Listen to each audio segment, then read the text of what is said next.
Hey everyone, so tonight I'm doing a review on the Marvel Legends Invincible Iron Man. If you're wondering why he's out of the package, because I tried to use a different camera again, a completely different one from the last one. Anyways, the recording looked like it did great, but it will not transfer now. And I've been working out for the last hour and I'm done. So I'm gonna go ahead and go back to Old Faithful. All right, so I'm gonna check out the accessories and we'll go ahead and look at the details.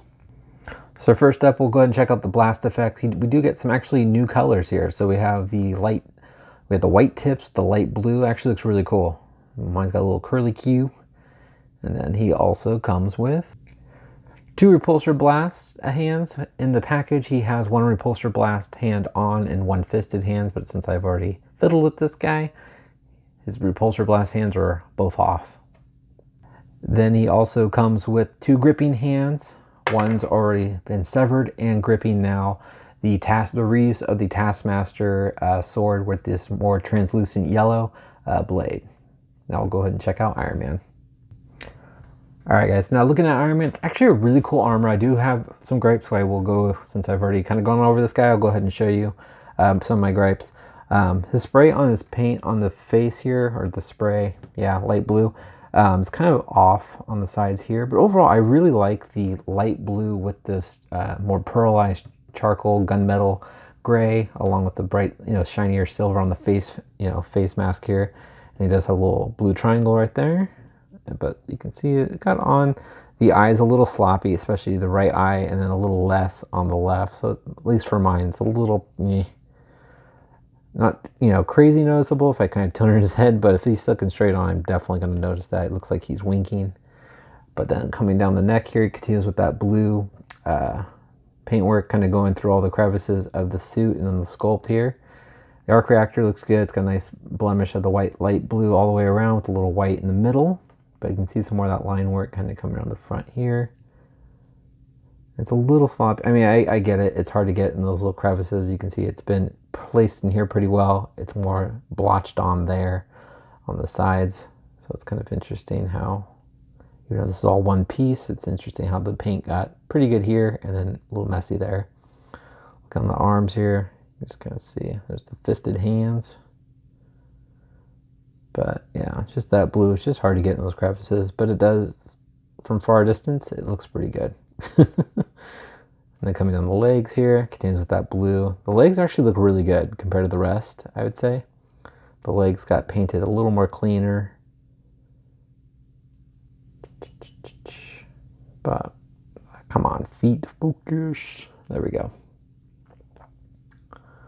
All right, so I'm going to go over articulations, the same as the first Invincible Iron Man we got from the Black Panther wave. So his head looks left and right, up pretty good.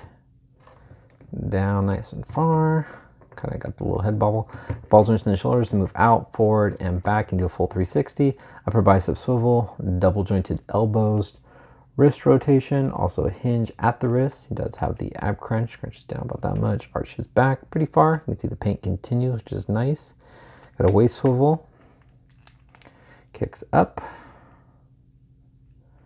and spreads about that much. Got an upper thigh swivel, double jointed elbow, knees, no boot rotation, ankles move down, they move up, and he does have nice ankle rockers and pegals the bottom of his feet.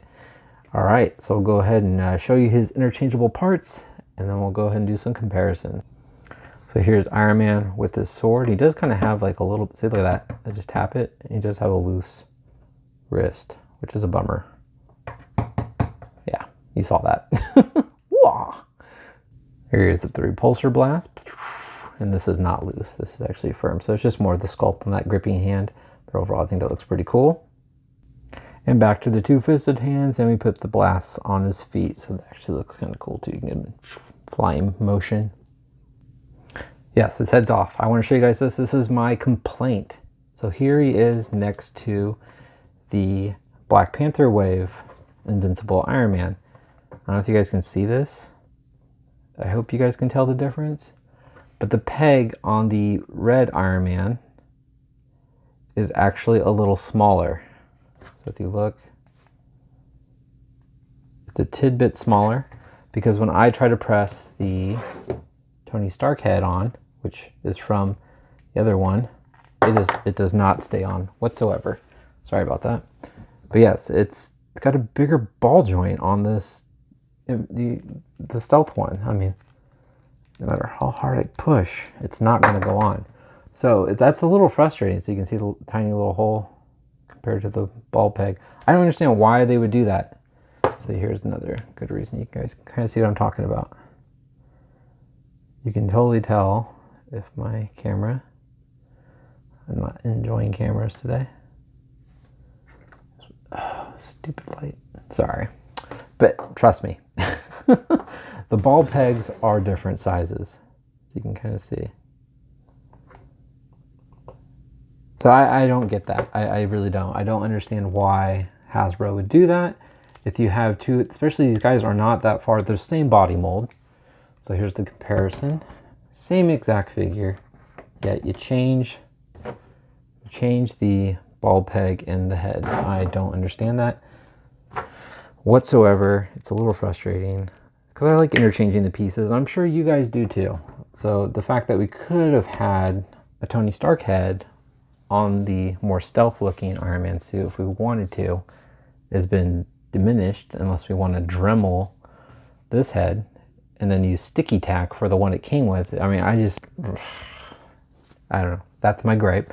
I know that's not something that it came with, so I get it that they didn't intend for it to do that, but the fact that they could have done it, you know, especially for the, you know, collector or fans or kids, even kids, you know, they like switching parts.